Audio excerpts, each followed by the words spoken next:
The Women's Ashes series has come alive, with England hitting back hard to claim a 20-run victory in the third one-day after an impatient Australia imploded during a poorly executed run chase at Coffs Harbour. The tourists badly needed a result in the final ODI to give themselves hope of winning back the crown as they prepare for a 4-day test match in Sydney, then a trio of 2020 matches in Sydney and Canberra.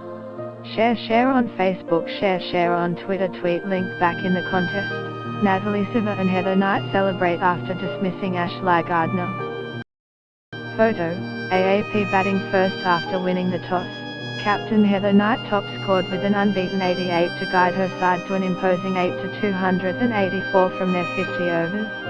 As it was on Thursday, when Australia set a daunting chase of their own, there were runs to be had on a friendly pitch. A rain delay made it a 48-over chase, with 278 the revised target.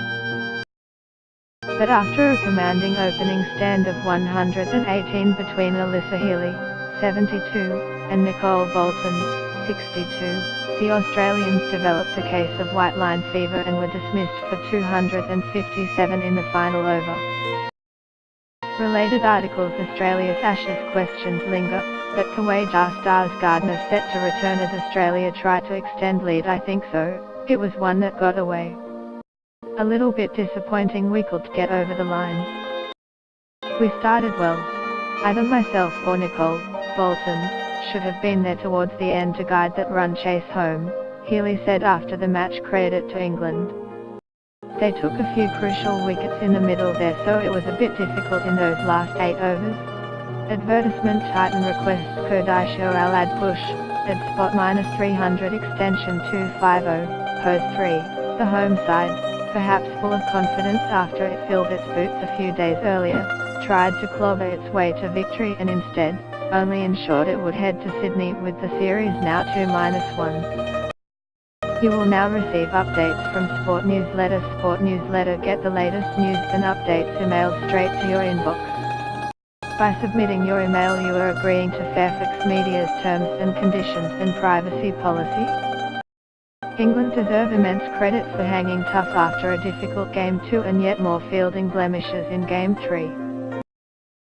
They gave Australia more than enough chances with dropped catches but clung on to the ones that counted as Australia's middle order tried to start hitting sixes, rather than pace an already encouraging chase. Share on Facebook, share on Twitter, tweet link big shot, Heather Knight's unbeaten 88 put England in the driving seat. Photo, AAP. It looked to be Australia's day early in the pursuit.